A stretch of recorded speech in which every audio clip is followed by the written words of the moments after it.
This is MC Fireside Chats, a weekly show devoted to the outdoor hospitality industry, hosted by Brian Searl and Cara Csizmadia. You'll hear from special guests that focus on topics to help your business succeed, all backed by Modern Campground, the most innovative news source in the industry.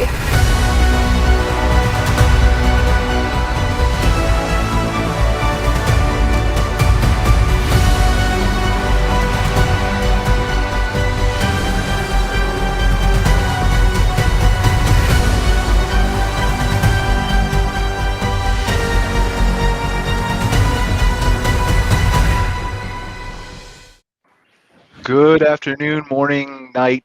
I'm going to figure this out one of these weeks, Cara, I swear, what I'm just going to say. Hello, welcome to another episode of MC Fireside Chats. My name is Brian Searl with Insider Perks here, as always, with Cara Csizmadia from the Canadian Camping and RV Council and Angela Hylton, the Editor-in-Chief of Modern Campground. We're super excited to be here on another episode on a balmy spring day in Calgary. I don't know where you guys are, but it's beautiful here, like 40 degrees Fahrenheit. So really excited to be here. We've got an exciting kind of special show that we're going to devote here to Campspot. The reason for that is because they're doing something super cool that Erin's going to tell you about in a second. But first, let's go around the room and just kind of talk to a few of our guests who have never been on the show before. Just a brief introduction from you guys, who you are, and then we'll kind of turn it over to Erin and see where the show goes from there. So who wants to start? I can hop in. Raise your hands at once. I mean, You go, Britt. Okay, cool. Hey, I'm Britt Roth, and I'm one of the owners of Dark Sky RV Campground in Kanab, Utah. Thank you so much for having me. Thank you, Britt, for joining us. I really want to learn more about your name later because I was in a Dark Sky Preserve in Jasper, and it was amazing. So I don't know if that's a play on your name, but we'll talk about that later. But Sounds good. Okay. Brian, you want to go next? Sure. My name is Brian West. I, along with my partner, Tom Searl, we own Elkamp Campground here in Mineral, Washington. Awesome. Fantastic. How far is that from Seattle? Say that again. How far is that from Seattle? How far is that? About an hour and a half. Okay. We're equally spaced between Portland and Seattle. Okay, that's a perfect location. That's two of my favorite cities. I was just in Seattle a couple weeks ago, so yeah, that's why I asked. We're loving it. It's great. Tyler and Kendra? Hey, I'm Tyler. Hi, I'm Kendra. We're currently in Grand Rapids, Michigan, and usually we're full-time in our Airstream. We've kind of done a couple loops around the country, but we're kind of in our home base of Michigan enjoying the white snow. Have you always had an Airstream, or did you? Yeah, we've always had since 2017 when we first started. That's always been our home, 25-foot Airstream. And we've been able to travel quite a bit with Campspot over the last year and a half, but wanted to kind of spend the holidays closer to home. Awesome. Where's home for you? Did you say? I can't remember. I'm sorry. Yeah, Grand Rapids, Michigan, on the west side. Not too far from Lake Michigan. Angela, another person from Michigan. Yeah. Every time we have a call, I told her nobody's from Michigan, and like 40 people we come across every month are from Michigan. So, and Campspot, of course, is headquartered in Michigan too. So, the high five of America. You can't go wrong. All right, Erin, you want to introduce yourself? Yeah, sure. I've never had so many conversations start like with a hand since joining Campspot. But I'm the CMO of Campspot. I joined around August, September of last year, and I'm tuning in here from Maine. So we are probably representing with the 1 degree, maybe coldest weather here today. But so excited to have this chance to be on the call, Brian and Cara. Thank you for hosting us. Yeah, thank you guys for being here. I love Maine too. Portland and Portland are both probably my top 2 cities in the U.S., but I remember going to the coast. Like I never made it as far north as Acadia National Park, so it's on my list. That's a good one. Beautiful, beautiful state. So, so we're here today to talk about Campspot's awards, first annual, first ever. I'm just going to shut up really and turn it over to Erin here so she can describe a little bit of a background before I say something incorrect. Just kind of how did you come about with the awards? Why did you feel they were necessary? How are yours different? Just kind of give us a little bit of a background, and then I'll kind of let you take the direction from there, Erin, if that's okay with you. Absolutely. First of all, thank you for having us on this really special day. One of the reasons that we were so thrilled to be able to announce the Campspot Awards this morning was the opportunity to be on this call and to have this podcast. So we're thrilled that we get to use this opportunity with all of you to just announce and further promote the launch of the Campspot Awards this morning. I have to just say, no credit can I take to this idea. This has been an idea that the team came up with, I think, around over a year ago, quite frankly. We launched the Campspot Marketplace in 2020. And so we've just kind of rounding the corner here into our 2-year anniversary for the marketplace. And so, at one point it was really, we knew some early signals that were suggesting that we wanted to make sure that as part of the marketplace, which is our place where you can discover and book your next campground, camping activity and camping adventure, we wanted to make sure as we looked down the line that we knew it was really important that we had a celebratory portion of our Campspot Awards or Campspot recognition. So hence the launch of the 2022 Campspot Awards is really the first annual celebration of the top campgrounds and on the Campspot marketplace across North America. The mission of the awards is to recognize excellence in the campground industry and really celebrate campgrounds who are providing such an important experience for campers across the US and Canada. All things considered, world issues or not aside, we all know and we're all here for various reasons around what the outdoors and camping industry brings to our personal lives and, just campers and outdoor enthusiasts across the US and Canada, the world. So one of the opportunities here that we see is just taking a pause, quite frankly, and taking a pause to acknowledge and celebrate campground owners, campgrounds, and the camping industry. So I'm sorry, I just wanted to ask you a follow-up question, and maybe you're going to answer it, so I apologize if you were, but how did parks go about getting nominated for these awards? Yeah, so I think, quite frankly, that's probably something that we can continue to evolve. So for year one, one of the core initiatives was to make it not necessarily anything that any campgrounds had to take initiative to apply for or to take any extra lift on their already busy seasons. A lot of this was in motion in Q3 and Q4, which is still the tail end of the very busy camping season. So for 2022 Campspot Awards, the way that we came to be is it's organized across 7 categories, which we made up for this year. It could change, but we could also see adding to over time. These initial categories, I'll just briefly touch on, highlight important aspects that campers consider, things like destination, the camper experience, unique offerings of the campgrounds, and overall campsite design, campground design.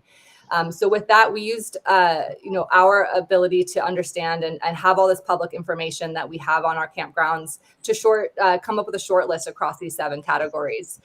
From there, we actually were able to identify an awesome group of panelists, which we've got 2 here to help kind of speak to the panelist experience.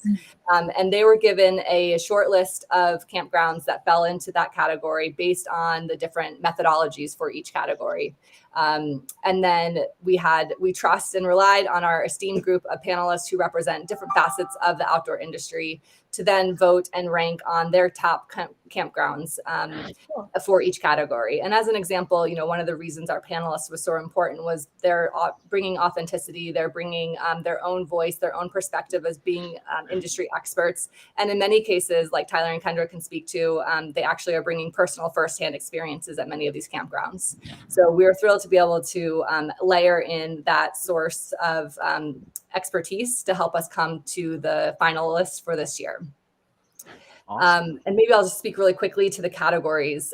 We can obviously go into different detail, especially because we've got 2 campgrounds here that were finalists in a number of the categories. But this year we had 7 categories. So top campgrounds in the US, most popular campgrounds in the US, top campgrounds for families, top campgrounds with a view, top campgrounds for first timers, top camping sites, and top campground design. That's a mouthful to say all at once. But in those 7 categories, we are really excited that we're recognizing 45 finalists or 45 winners for this year. And just to, celebrate another point that we really believe, while we're so excited and get the chance to talk with 2 Campspot Award winners today, even, we do really believe that these campgrounds, even the winners, are representative of the totality of all campground types that are out there. And we're really confident that they're a great showcase of the type of camping experiences that are available today. So I have two questions. One is more of a statement, I guess, right? Because I was a panelist too. I will admit, and maybe Tyler and Kendra feel the same way, maybe they don't. The hardest thing for me was dragging it up and down, trying to figure out which one was 2 and 3 and which one was bumped down to 4 and 5. Like, I felt terrible every time somebody had to go down to 5 because 4 had a better picture or something. It was a traumatizing experience. And so I don't know if they share that, but and we're not going to talk about what happened with Dark Sky because they were obviously one of our top. We just kept sliding them up, right? Because they're on the show. So no, but so these are more camper focused, right? So obviously they're important to campgrounds because now you're an award-winning campground, you get a lot of recognition and stuff like that, but they're more geared toward the public facing side than the industry versus like an ARVIC award or something. Is that correct? Or yeah, that's a great distinction. And, I think personally coming from a real marketer's lens, I'm excited that there's a lot of industry competitors and industry other companies doing similar things. So I think we should all find ways to recognize and celebrate both the campgrounds and campers if we were possible. So ours specifically is considered, in our business, we've got our software business and the marketplace business. We're, using the marketplace as a platform to promote and recognize the campgrounds on the marketplace. That said, most of our marketplace campgrounds are in fact software users. But to your point, explicitly, this is recognize, Campspot Awards recognize campgrounds that are on the marketplace, which are more the bookable inventory for campers. So is that where your nominations were coming from? Was from campers? So no, just to be really clear, for this particular year, we didn't use any type of voting, so the campers themselves weren't voting, and campgrounds themselves didn't have to nominate themselves or apply to be part of this year's awards process. The methodology that we used this year was just to take mostly public information like amenities, water parks, yes, no, the type of camping sites, the popularity of those sites, all through our marketplace. And that became the short list, which then, Brian, we can talk through the psychology impact that we've had on the panelists at a future date. We know we need to improve that process, but then we relied on our panelists to actually come up with the rankings. Yeah, I love that. It's great. all right, well, where do you want to go from here, Erin? Where do you want to start? I know we've got a lot of stuff to cover. Yeah, we do have a lot of stuff to cover. I mean, would love, we've got such great representation on the show. So maybe briefly, it would be great. We could start with the panelists just because we've been talking a little bit about that experience. Brian, Tyler, Kendra, I would love to know what that was like for you and different things that you factored into as part of the process of ranking. And then I would love to, I'm really excited, Britt and Brian, that we have a chance to hear from you all. I would love to understand. So we'll come back to you. I think that's the next segment, if that's okay. Yeah. Well, go ahead, Tyler and Kendra first. Well, thank you. Thanks, Erin, for hyping us up. I feel like I didn't have as negative as a experience, Brian, as you did. I'm sorry. But I think it's also because we've had the privilege of visiting so many of these that are on the list, particularly in the last 2 years. Tyler and I have been traveling for about 5 years, and we just added them up, and we have almost 200 campground experiences in the last like 4.5 years. And so, yeah. So we get around. Yeah. But it was really, I think, fun reliving some of the best outdoor experiences we've had living full-time in our trailer. But yeah, I think it was kind of hard. I think the hardest part for me was comparing some of these because they provide such different experiences. And so, sometimes you want the luxury of an RV resort. Sometimes you want the rusticness of something that feels like a state park, if you will. So I think that was the hardest thing for me in voting. I don't know if you felt similarly. Yeah, definitely hard to choose, Yeah. Especially because each campground is so unique. I mean, we had campgrounds in the middle of the desert. We've had campgrounds on the ocean. We've had campgrounds in the mountains and Pacific Northwest. And so it kind of also depends on, are you a mountain person? Are you an ocean person? Are you a lakefront? So it is very difficult to choose because there's so many great options and different, landscapes that you're looking out and experiencing. So yeah, and I think that's why the categories speak really well in communicating the different options for campers, right? Like Tyler said, like it really depends on what you want and what you're looking for in camping. And that's not even dependent on this, the person, it's dependent on the circumstance, right? time of year or season, etc. So I feel like, I'm sorry, Brian, I didn't have as difficult as I tried to keep that in mind as I was organizing all of the I guess campgrounds and RV parks and stuff. It did take a while, though. It did was a take a long while. process to go through each one and kind of do the due diligence of looking at all the images, especially the ones that you haven't been to before. You really have to it's almost like picking a site and the research that you have to do. You have to go through the images and kind of see, and even pulling up Google Maps and all the Campspot features that they have listed on the amenities and things like that. So it's kind of a detective, just researching as much as you can about a campground if you haven't been to it.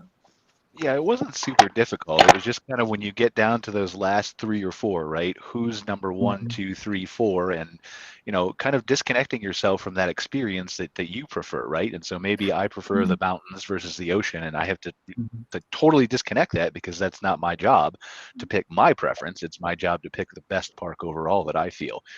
And maybe it was a little bit easier on YouTube because you've been traveling to so many of these parks. When we first started Insider Perks back in 2011, I was doing that with KOA. We were going up and down the East Coast, creating videos of those parks, and I think we probably visited 90 or 120 campgrounds. And so it is part of the thing that I really miss, but it's probably easier having that fresh in your mind and that experience at some of those parks where I'm just looking at information photos and things like that. So definitely.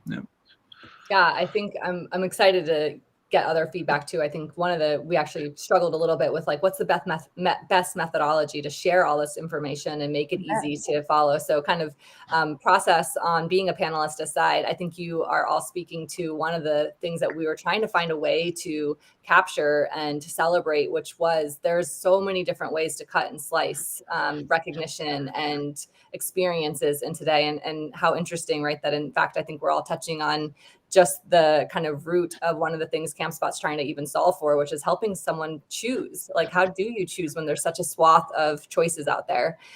So I'm kind of enjoying the feedback too, to recognize that, like, yes, our hope was that we were able to bring in a variety of perspectives to help remove some of those biases and those preferences that you mentioned, Brian, that it's very natural for us to all bring to the equation, but also recognize the challenge of being able to make sure that we see representation across the different types of experiences, needs, benefits that different campgrounds bring. I'm interested. Sorry, I don't want to interrupt. I just want to ask Tyler and Kendra, will those parks that you didn't visit that were on the list, will that impact your future travel plans? Will you make a point to go see them now, do you think?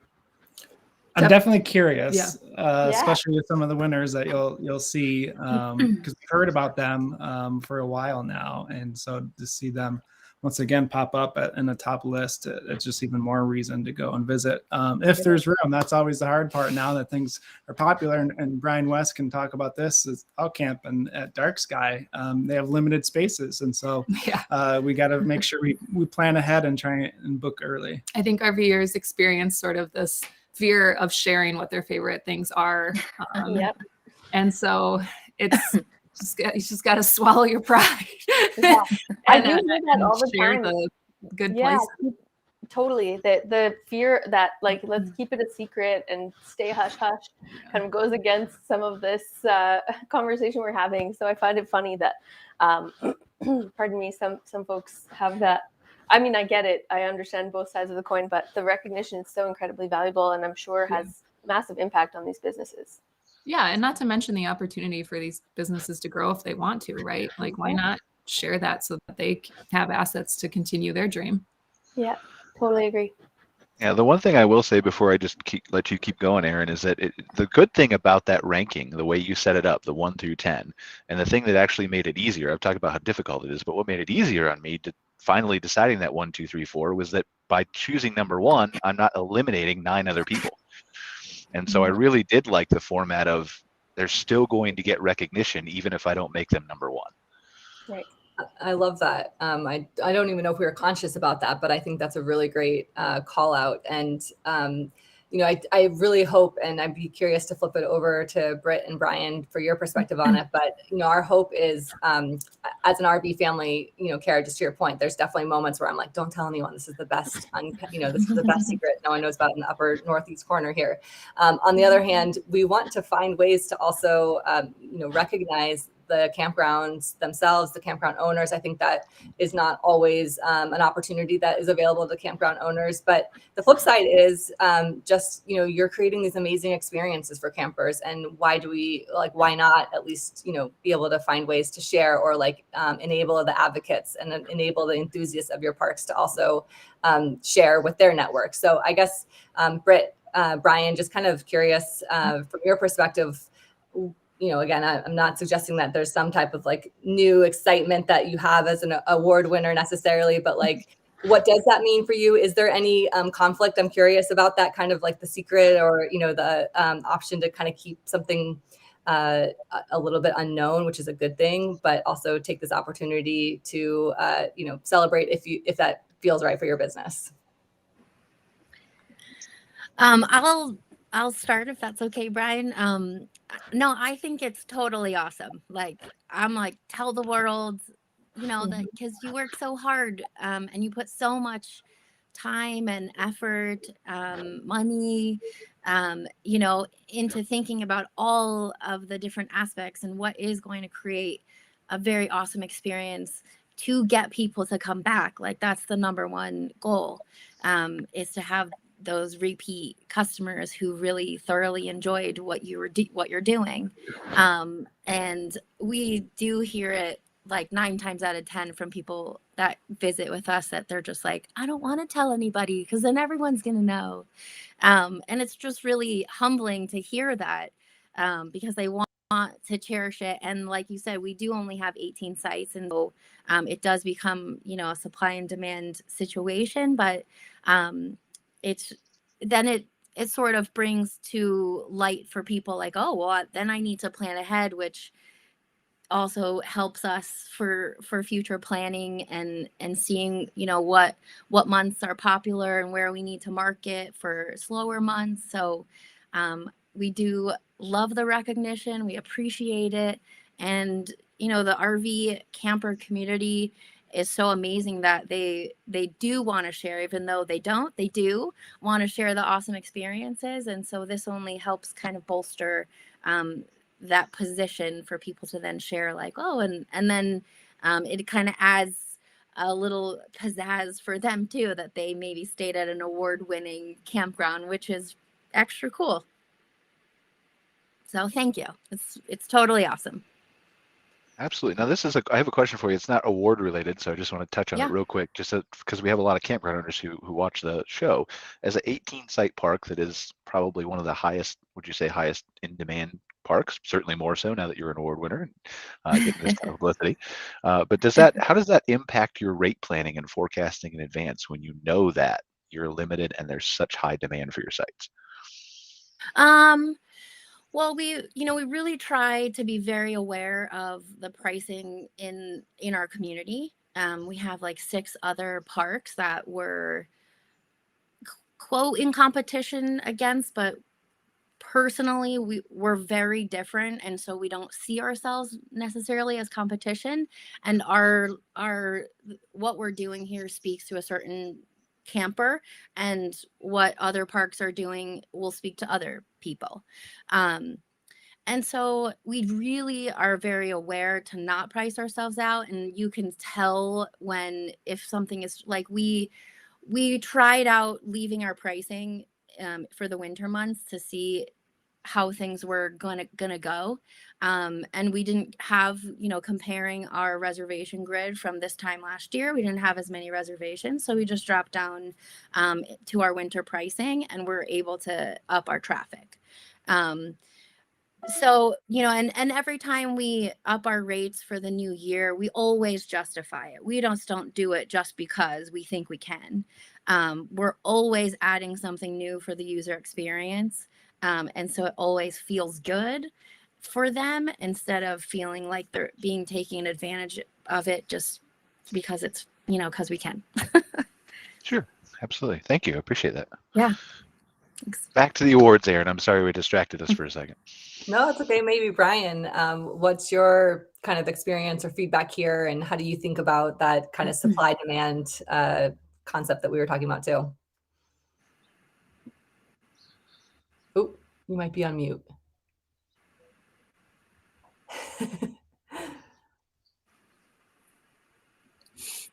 Unmute. Not yet. Hello? Heard you. Yep, Oh, we can hear you. We got you. There. Are we good now? Yes, Yeah. sir. Okay, sorry. We're still new to this. This is just we're coming up on our second year here. So Britt, similar to you, we're not going to outprice ourselves. We're seeing a great demand. Oh, did we lose him? Did he freeze? September. It took us a while to understand why that was happening, and then we started looking in Campspot and realizing that it was booking up quickly, even online. We have held back opening up our reservations more than a year out, and that's helping us as well. That's a great feature on Campspot. That really helps us control maybe where we need to be next year. We really don't open up our reservations for the next year until we close in November. And we are seasonal. We close November through March. So right now, demand is high. As we slowly open up during the shoulder or the winter seasons, I think we'll be able to bring more of our local guests in more often. We have a lot of return guests who come stay with us for a weekend and make another 2 weekend reservations while they're here. We're just really fortunate. We would love to be able to say we knew what we were doing and we're making strategic moves, but we're not. We're just kind of going with the flow. We're campers ourselves, and we want this place to be a place that we would want to come to. So we're adding features all the time as well, and we'll increase our prices when our features are worth it. Awesome. Hope you Definitely a heard good me. answer. Yeah, we did. We got you. Oh, thanks. Okay. Yeah. So Brian, do you wanna, I don't know go if ahead, you want to, Erin, if you, please. Yeah. yeah, I don't know if this would work for you, but you know, maybe we could just kind of talk a little bit briefly. We don't have to go too in depth, but on like each category or each award. I don't know, Tyler and Kendra, if you guys are open to kind of walking us through each of those categories, and then I think it might be interesting, like Britt and Brian, I know you both were represented in a few of the categories, but some of the categories I think are kind of interesting and speak to, and again, trends that we saw that are kind of important top of mind considerations for consumers today. But Tyler and Kendra, I feel like you guys are really in a great spot in perspective of maybe sharing the categories if you're open to that. Do you want to go, and I'm sorry to interrupt, but do you want to go category and then talk about the winners and then go another category and talk about the winners, or? Sure. Yeah. That works out. I have like my cute little cheat sheet here. I'm ready to roll, guys. And if Color anybody, coordinated. if Erin or Tyler or Kendra or anybody else wants to share your screen and show pictures, you can do that too. If you want to bring up the Campspot website, it's up to you. You let us know what you guys would like. Okay, cool. I can pull up the site if that would help, Kendra. Yeah, that would be great. I was going to say, I don't have that ready, but Erin. I will try to figure that out while you get started. Yeah. So while she's doing that, we can talk about the top campgrounds in the U.S. And so we have number one, Angel Fire RV Resort in northern New Mexico, located in the Sangre de Cristo Mountains. And so it's way up there. It's really beautiful. It's open year round, which is pretty unique to that area, considering that right now I'm sure they're in like a foot of snow. So good for skiers, snowboarders, snowshoers, etc. Right? So if you, Erin, if you want to scroll down to the Angel Fire RV Resort, beautiful mountain view sites. And so I'm thinking that this was a huge factor in why it was voted so high.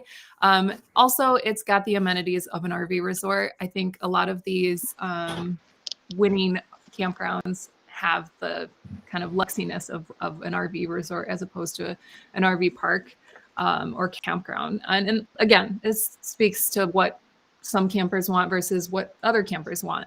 So not every winner is going to be an RV resort, but this one for sure is an RV resort with like a executive adult only area, which I thought was kind of unique because sometimes, you know, for the older generations, they don't want to be next to a screaming playground. For us who don't have kids, we also don't want to be next to a screaming playground. Although we love kids, sometimes you don't want to be next to the playground or slides. Yeah, so we actually have not been to Alpenrose, or not Alpenrose, I'm sorry, Angel Fire. That's Alpenrose is actually a similar one. That's in Durango, a little further north, but that's further down the list, getting ahead of myself. But definitely on our favorite list on Campspot, we favorited Little Hearted that. Definitely wanted to go. I'm sorry to interrupt you. Are you able to get it working, Erin? Are you able to scroll or? I'm scrolling on my side, but it's not scrolling on the screen, I don't think. I'm sorry. I'm not sure if That's I'm okay. doing Can you try, Angela, or do you want me to try, or? But continue while we're troubleshooting, please. Between two computers. Yeah, I can give it a try. Just 1 second. Sure. We'll go on to the next one. Go ahead. Another RV resort. You want to talk about Copper Robles? Yeah, so number 2 in the top campgrounds. And we'll spend probably the most time in top campgrounds because that's kind of the largest award. It just kind of is all encompassing on, it takes into account everything about each campground. And Copper Robles is located in Paso Robles, California, which is basically wine country. And so you're in the rolling hills, you look out and you see vineyards in the distance, and it's just a beautiful park. The amenities are insane. It definitely is probably one of the top resorts for RVers in the country, with multiple pools, hot tubs, great cabins, rentals, beautiful paved sites. And I'm sure they have people coming from all over the country, but it's smack dab between kind of the Bay Area and LA. Mm-hmm. So a huge kind of weekend getaway destination for those communities for sure. Yeah, so that was a big one. And then third on that list is Dark Sky. So we can have Britt talk about Dark Sky. Yeah, especially the outdoor shower. So Dark Sky is located in Kanab, Utah, which is considered the Golden Circle or the Grand Circle. We're right in the middle of Zion National Park, Bryce Canyon, the North Rim of the Grand Canyon, Lake Powell, and like a gazillion other things to do. We have we sit on 40 acres. Of which about like 10 to 15 acres are developed. So we loved when we were traveling full time, we loved the natural feel that a state park, national park offers you, but we wanted to combine that with the luxuries that we all look for, full hookups, pull-throughs. And we have high-end bath suites, so you get your own suite with beautiful tile, heated floors. There's indoor outdoor showers. We just had when we had some snow here a few weeks ago, someone was just like showering outside in the snow. It's just like giving them really a cool experience. I tell you, you don't realize how important those heated bathroom floors are until you go to a cabin. Like I'm telling you, they had them in the cabin in Jasper when we went up there. It was amazing. Yeah, I mean, stepping out of the shower and not having a freezing floor is just like luxury at its finest. So we really our kind of 360-degree views are the Red Rocks, and then the far views of the Kaibab and the Vermilion Cliffs. And every site are separated. So since we only have 18 sites, they're really spread out. So at least 75 feet apart from the next campsite. So it just really offers the camper an ability to feel like you have your own backyard. People are here long term, lots of privacy. So yeah, and of course the amazing dark skies at night. Kanab is, Brian, you're curious. Kanab is definitely has dark sky, low light ordinances. And the Milky Way runs right over us, and people have said they've never seen the Milky Way before until they've visited our park, which is just like, I mean, you can just cry hearing those things. That it just blows people's minds. It's such a different experience. So are you familiar with are you actually a dark sky preserve, or? We're not. Okay. And I would definitely, unfortunately, like we are in a small town that does sort of enforce the dark sky ordinances. We're definitely like kind of leading the way as we have some developments being put up around us. But it's super important, and it is in like bylaws of new buildings, new construction around us. to follow those guidelines. But the stars are epic, and we make sure that people kind of adhere to that so everyone can enjoy the night skies. I tell you, I didn't even realize it until I went up there. Like we went up there to Jasper's a dark sky preserve, and we didn't realize how much of a difference it made. They showed before and after photos of, I don't know, 13 years ago before they were, and they changed all the street lights and all the restaurant lights, and just the view of the stars after that small change is so amazing. We went to the Fairmont Hotel up there, has a telescope, like a planetarium you can look through and see the before and afters, and just I mean, if you're a consumer and you have a chance to go to one of these places, to your campground or somewhere else, it's an amazing experience. Yeah, it does make a huge difference. And a lot of people who are into astrophotography, they'll bring their gigantic telescopes here and set up. I mean, just to be able to set up at your own site and capture these incredible photos is a pretty cool luxury. Yeah. So thank you. Yeah, and I will add, as we were actually there last January. January, and we did use the outdoor shower while we were there. But yeah, Britt and Jeff and Meryl and Rick, you guys did such a good job with that. One of our favorite places we've been to for sure. And great mail delivery service too. Drive around and their kids hop out of their golf cart or their car or their Roxo and deliver the mail to your site. So that was kind of a cool personal touch. Cool. Yeah, definitely like a family like run campground. Just had a really nice personal touch to that. So we enjoyed it, guys. Yeah, it was awesome having y'all. It was fun. So next on the list, number 4 is the Views RV Park and Campground. And so this one we actually haven't been to, but is on the list again.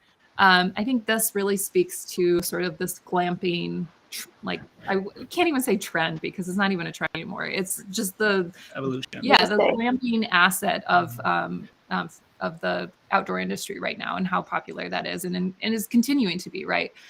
So they do have great glamping sites as well as RV sites, tent sites. This is located in Southwest Colorado, but actually near the Four Corners. So a lot of great places like the Mesa Verde, like National Park. We went there. That is really beautiful, kind of an underrated national park, and close to a lot of mountains, etc. So number 4, the Views RV Park and Campground in Dolores, Colorado, excuse me. The next one in California, the Santa Cruz Redwoods RV Resort, and that's in Felton, which is just outside of Santa Cruz. This one is incredible because you are parking next to redwood trees, and right on the other side of a creek is an old growth redwood forest. And so it is just a beautiful, beautiful area and campground. You're just camping among the trees, but you're only a 15-minute drive from Santa Cruz. And so if you're a surfer and want to get to the beach pier, Santa Cruz is right there. And then you're just south of San Francisco. So we did a day trip up to San Francisco. And so this is great location. Be wary of which direction you come into because there is a route that you should not take. They actually say it on the Campspot listing. I did not read that, and I advised poorly, and it was a really drive through. Very intense when you're towing. That's what all the campground owners complain about is nobody reads their website. It goes the wrong way. I'm sorry. In my defense, we have stayed at 200 campgrounds. I kind of got a little proud and felt like confident. Yep. I've done it before too. So it was a fun drive, just white knuckle drive. So that was a great one. So we'll keep moving because we still got a lot to go through and want to respect everyone's time. So number 6 is Yogi Bear's Jellystone Park in Golden Valley. So Blue Ridge Mountains, if anyone's been to those in the Carolinas, super beautiful. I think the Eastern Mountain Range is kind of underrated. I use that term again, but it is really beautiful. I think everyone looks to the Rockies in the West and stuff for their like mountain excursions, but I love the Blue Ridge Mountains. This is a great family campground as well. A Yogi Bear Park. It has all of like the traditional water park, mini golf, et cetera, but what's unique about this one is the cabins, the cabin rentals, the cottages. In that, like as you can see in that image, they have these really cool treetop cabin rentals that are really popular and give you some of the best views of the Blue Ridge Mountains for sure. And then next up is none other than Elkamp Eastcreek, in Mineral, Washington. We can't say enough good things about our time there. This is actually Kendra and I hosting Campspot CEO Michael. It's the first time he's RV'd. He rented an RV and met us out there. Incredible experience. Brian, I don't want to take away too much of your thunder, but if you want to share a little bit more about your camp, especially your camp store, in which our computer is currently sitting on top of some of the coffee table books that we've purchased from you, and our skin is awesome. good because of our skin products that we've purchased from you. Well, thanks. We were really happy to have you guys with us. It was an eye opener for us that we were going in the right direction. When we sought out buying a campground, we had some requirements. We needed to be a couple hours away from some feeder cities, which we are. We're right between Portland and Seattle, and we really wanted to be close to a national park, and we couldn't have chosen more wisely. Mount Rainier is really 25 minutes away, and that's the year-round entrance to Mount Rainier as well. So some of the things that we really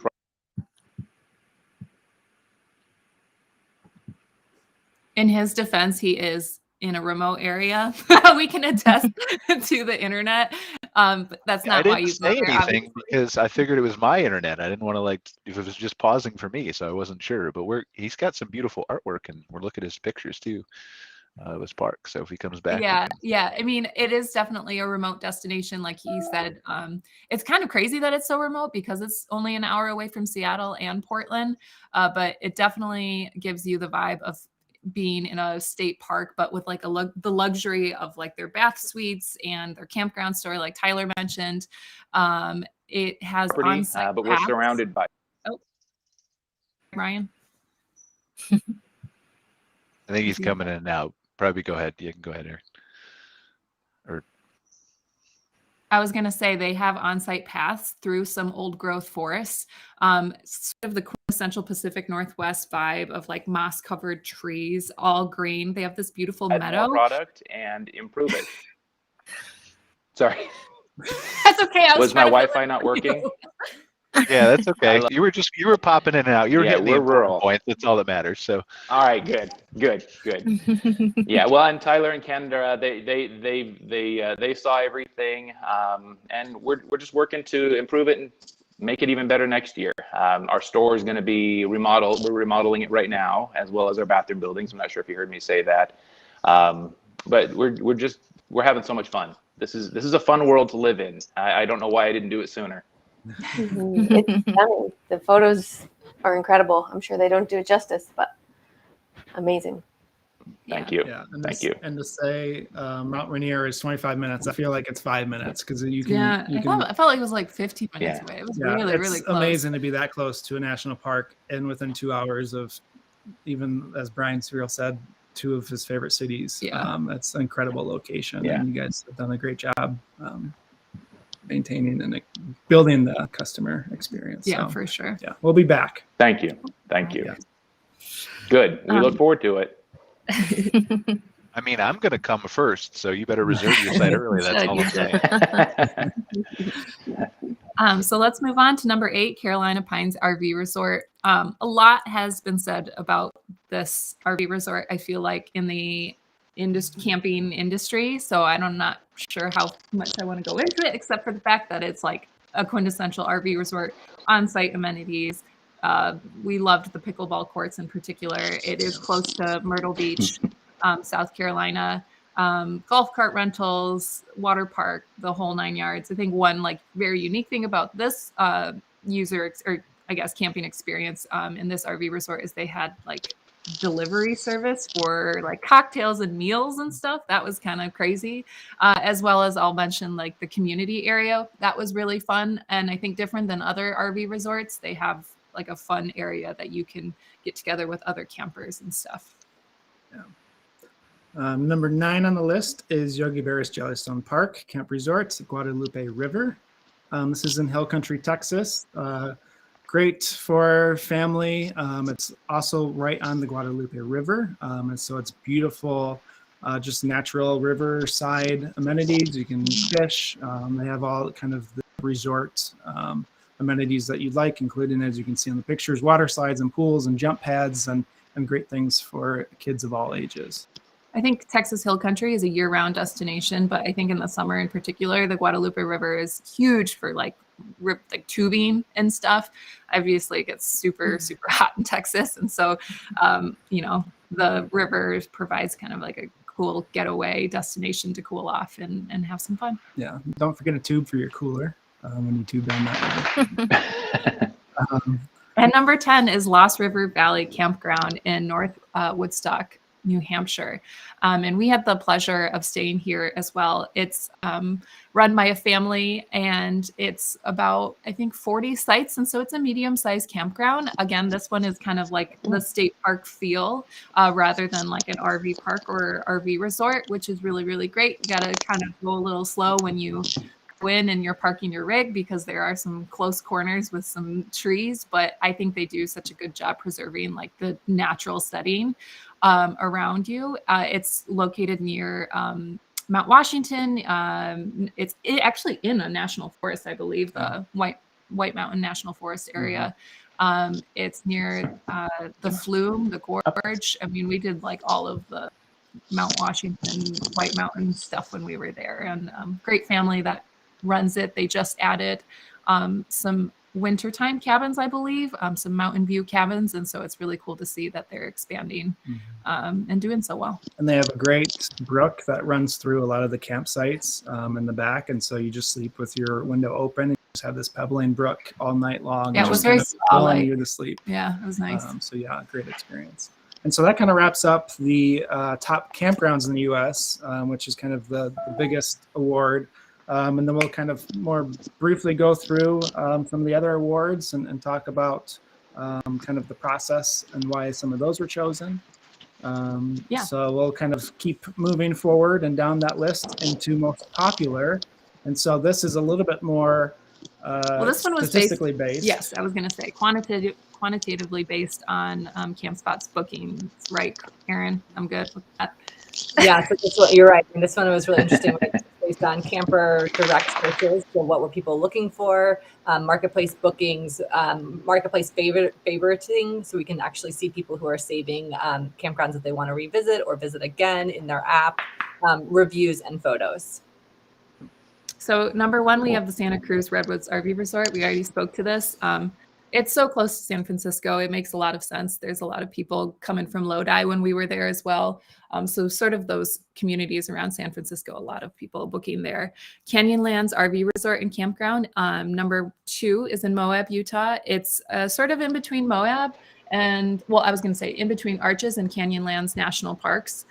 So a great destination for those looking to do like your Red Rock adventures. Number 3 is Oceanside RV Resort and Campground in Coos Bay, Oregon. It's on the water. I mean, it was really cool to have ocean like front camping, your own kind of private beach. I mean, you share obviously with other campers. It's a pet friendly beach as well. So I think that's really unique to a lot of our RVers that have their dog with them. Sometimes they can't take them to the state parks around the area. So that was really cool. It was cool to see people like surfing and crabbing and fishing. So we really had fresh salmon tacos on the beach. We brought our we Snow did not Peak. catch. Yeah, we didn't catch them, but we went to a local fish market. We did see people fishing from the beach. We did not have the equipment nor the expertise to do that. But yeah, you're right on the beach and can really live that beach lifestyle. Next up, we have another Jellystone Park. This one is Tower Park in Lodi, California. So this one's located on the Delta. And so it's cool because you have a boat launch and you can basically ride around California's Delta. But yeah, it is a Yogi Bear park. So it's got a really fun and big water park. They actually have cottages that you can rent that are connected. So you can like literally walk out to the pool. But then they also have RV sites, golf rentals, tent, mini golf that you'll find at different Yogi Bear parks. Yeah, and it's not far from San Francisco. So we met a lot of people who were just kind of needed a little break from the city and came out. So yeah, I think it's interesting to see that so many of these popular places are kind of near some big metropolitan areas in California. Yeah, the next one is not near a big city though. That is in Missoula, Montana, and that's Jim and Mary's RV Park. This is a great location because you're Missoula, which is a great city in Montana. It's not too far from Glacier National Park. A lot of great fly fishing as well. I think that's subjective. I mean, it's still like, I think you're looking at like a 2.5 to 3 hour drive to Yellowstone or Glacier. But I think when you're in like Big Sky country, that's all relative, right? Like you're going to be driving a lot, but it is really, really close to some of the best fishing that you'll find in Montana. Huge fly fishing community there. And Missoula was just a really cool downtown area to kind of wander. So even if you're not looking for outdoor experiences, that town is really great. Mm-hmm. Number 6 is Ocean Mesa RV Resort in Goleta, California. It's actually just outside of Santa Barbara. So not far from the ocean. And we have not been to this. I want to go. It looks like it's like a quintessential like SoCal like little RV resort that is just the rolling hills behind it. I shouldn't say hills, they're mountains, but just the lush green mountains behind and stuff. So number 7 is Ebenezer Park in Rock Hill, South Carolina. So this one is located on a big reservoir, I believe, or a big lake. I think it was Wiley Lake, located right between South Carolina and North Carolina. So a good destination for those 2 states. Number 8 is Whispering Hills RV Park in Georgetown, Kentucky, right outside of Lexington and not far from Louisville. It's just beautiful. I mean, if anyone's been to like the beautiful rolling hills of Kentucky with like the horses going, it's just a beautiful place. Next up, Alpine Rose RV Park in Durango, California, or Colorado. Excuse me, I don't know why we keep using Colorado. I know, I think we have California on our mind. Yeah. So you're in Durango, which is a great California, or oh my gosh, Colorado location. So we haven't stayed at this park, but we've been to Durango before, and again, it's great mountains of Colorado. Yeah. I had this on our list when we were going from New Mexico into Utah. We were sort of cutting that Colorado corner. We don't have a truck. We pull with an SUV. So we were a little hesitant about going into the mountain range with this. So I guess not a warning, but an advisory, I guess. It is in the mountains. It's up there. But it is really beautiful. And it gives you some of like the best mountain views. Like I have this saved on Campspot because it's like red cliffs. It's like spacious and really beautiful RV park. And then the last one is Lake Siskiyou Camp Resort, Mount Shasta, actually in California. So this one's really, I mean, it's no brainer why this is popular. You have like lake views of Mount Shasta. It's a camp resort. So it's kind of like, it's not an RV park, it's not an RV resort, but it's got like kind of this camping old school vibe of like what it was like to like go to summer camp with like a jump pillow on the water and stuff. And as you can see by the image of these 2 really happy campers jumping into the water, a really fun place in Northern California. And then the next award is Top Campgrounds. We've got about 7 minutes left. So okay. I definitely want to make sure we cover the awards, but if you want to just, obviously I don't want to move too fast. I want to highlight all these parks, but we want to at least talk about the awards, and we can go over a couple minutes. It's fine too, as long as everybody can stay. But it just maybe at least mention some of the parks, because I know some of them won multiple award categories, right? So if we can touch on some of the ones that maybe haven't been highlighted. Yeah, that's a good point. I think just touching on the top campgrounds for families, these are all Yogis, and there's the new Camp Info on Guadalupe River. Which stands for Fun is More Fun Outdoors. I think so. Camp Info. So I think this is pretty self-explanatory, but definitely check out number 3, Camp Info, because that is a brand new park this year. We actually viewed it when it was under construction, and so it's kind of crazy to see the pictures. It's right along the river, and again, tubing in Texas is a big thing, and so I know that's a big draw. And it's right next to a music venue as well as great fishing as well. The top campgrounds with views category, 2 that we haven't seen on other lists are the Yellowstone Hot Springs. And so this is on the northern entrance of the Yellowstone National Park. And it's actually a attached to a separate business. It's like kind of like a sister business of the hot springs. It was really cool. Like you're just like sitting in the hot springs with like mountains around you. Really beautiful. And a great access point for Yellowstone. And Right Out Ranch, number 5 on top campgrounds with views. We stayed here and we loved it. It's in a saguaro forest. I think this campground is more geared toward horse campers, which I think is a kind of niche market that often goes overlooked. It was like super booked when we were there. And it was so cool to see people like in the morning, they have like their coffee and they're riding out on their horse, like into the horizon. And we're like, oh, okay. Like, like see you later. So a really cool spot of like an old saguaro forest. I think a lot of people go to Saguaro National Park, obviously the Tucson area, to find these, but this is like a super accessible, all of these paths. We rented the OHV that they had on site, and it was a really great place. And then the next award is Top Campgrounds for First Timers. This is important because it kind of is a nice entry point for people who are buying new RVs or are new to the RV lifestyle. So this kind of provides all the amenities you need in case you forget something, or you just need help, or you just want a great experience without having to bring all your own gear and a lot of things to do for family and friends. Yeah. So a lot of great ones on the list there. Top camping sites is the next award. And this is more specific, right? Like these are actual sites that are being nominated. We've had the pleasure of staying at the Sun Outdoors Petoskey Bay Harbor Premium Coach site, which was kind of wild, but it was a great hosting site. I'm saying wild because it really was like a luxury opportunity. The Hideaway Retreat is right on the water, located on the panhandle of Florida. Of course, we have our Dark Sky there with the 3050 amp RV. Yeah, it's really not a bad site at Dark Sky. They also have fiber optic internet. You didn't mention that, Britt. That was a yeah, that's true. Wow. And then the top campground design is the last award. And so this is sort of more about like this new camping experience that we have going on of unique, right? I think like we all hear that millennials want like this experience-based rather than like things. And so the experiences at these 5 are really incredible. We spoke to Elkamp and Dark Sky, obviously, and how much fun we had there. We have not been to Fortland. Oh, Erin, you're by there. You're going to have to go to Fortland. Yes, it's on our list. Yeah. But like we said, Cabo Robles, an excellent experience, very luxurious RV resort, and Camp Finfo, a new fun family experience as well. Yeah, and that wraps up the 2022 Campspot Awards.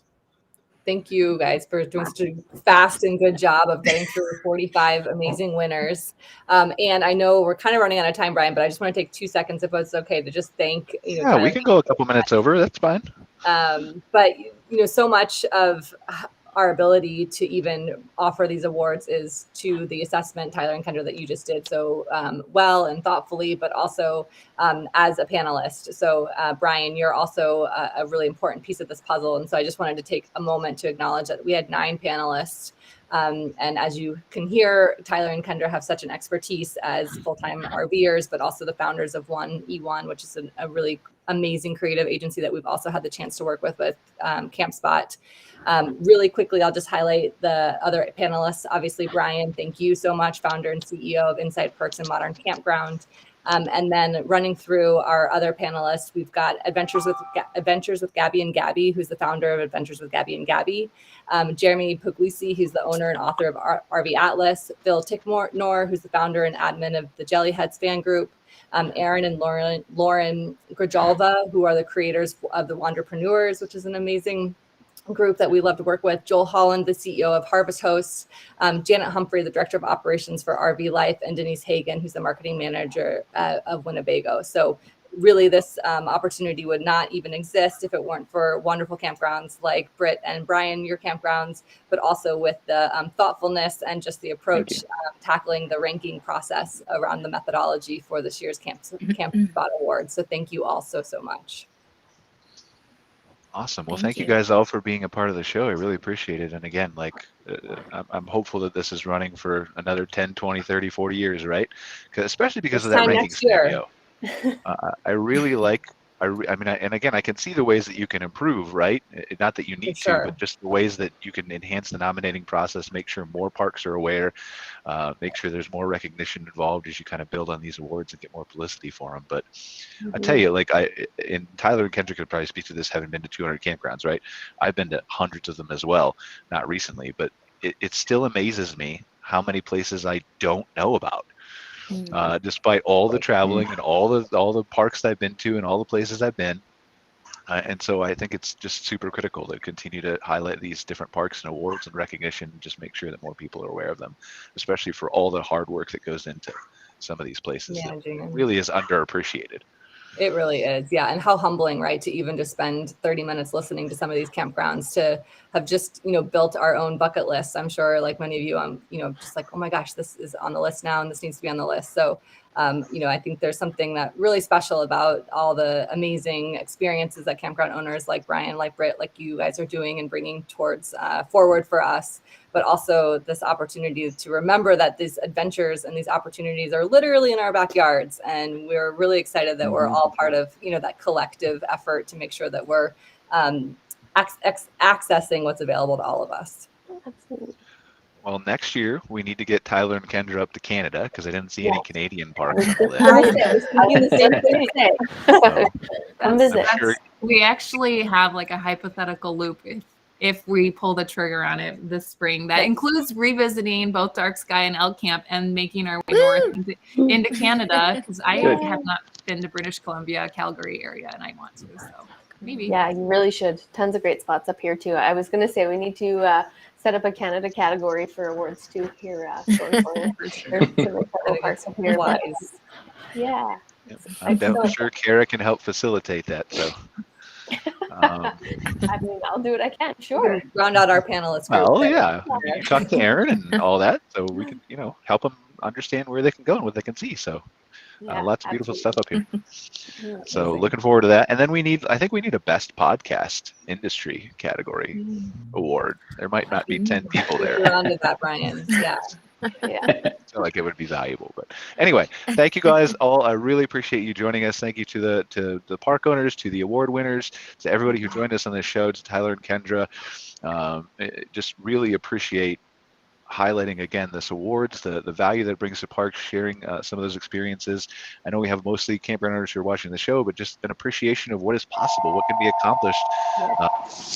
Everybody works hard, but maybe there's a different strategy where you can take something, a piece from here, a piece from there, and make your park even better than it already is. And so that's what I think we're really excited to share with everybody. So Angela, Cara, do you have anything to add before we wrap up the show? Or I just want to say congratulations to you winners. I absolutely understand the work and time and effort and heart and soul that goes into the work that you guys do. And it was a life-changing experience for me. And I'm sure that's the case for you. And I would love to come and see your properties and experience them. They look incredible. Congratulations. Thank you. Thank you. Thank you. We hope you come see us. Yeah, absolutely. Me Definitely. Angela, did you want to add? Just thanks everybody for joining us. And as we've all said, there's so many places that exist, and until somebody tells you about some of them, you don't know that they're out there. And so just seeing all of these beautiful properties, I've got an itch to travel, and I want to get out and I want to start seeing some of these beautiful properties. So yeah, thanks for joining us, guys. Awesome. And yeah, Erin, if you can maybe connect with Angela after the show, we can try to highlight some more of these award winners, maybe in-depth interviews or something on Modern Campground, just give them even more exposure and talk about the good things they're doing, reasons why they were nominated, all those kinds of things. So we love that. And Brian, Cara, thank you guys so much for bringing us all together. Appreciate this opportunity. Awesome. Well, we hope everybody has a good day. Next week, I believe, Angela, who do we have on the show next week? You put me on the spot. Next week, I believe we have the founder and CEO of The Dirt. I think. I'm pretty sure. Yeah. Pretty sure. We've had some shifting with guests I was for the gonna last say. few weeks, so I'm trying to organize in my head who's where, but I think that's who's I think coming I up think next you're week. right. We have the founder and CEO of the Dirt. We're also going to focus more on some topical and recurring guests on our shows. So I think next week is going to be the third week of the month going forward. We're going to have a couple regular park owners who appear on the show just to kind of give a perspective of what goes into their mind at the time of year that things are happening, or what's crossing their desk and impacting their plans and stuff like that. So obviously we'll continue to change out guests here and there, but we're going to have at least 2 or 3 of those, I think, try to just kind of a recurring perspective on that. So the campground owners will be the third week, and we'll have a couple of those on the show next week as well. So really appreciate you guys again. If you are listening to us here, you can see past episodes on mcfiresidechats.com, as well as podcasts on Apple, Google, all those places, Spotify, et cetera, et cetera. So we will see you next week. Thank you so much for joining us. Thanks, Bye, guys. guys. Bye. Thank you. you. Bye, everyone. Thank you all. Thanks for watching this episode of MC Fireside Chats, hosted by Brian Searl and Cara Csizmadia. Have a suggestion for a future show, or want to see your campground or company as part of an episode? Email us at hello@moderncampground.com. Join us next week for another episode. And don't miss the latest outdoor hospitality news and commentary from around the world at moderncampground.com.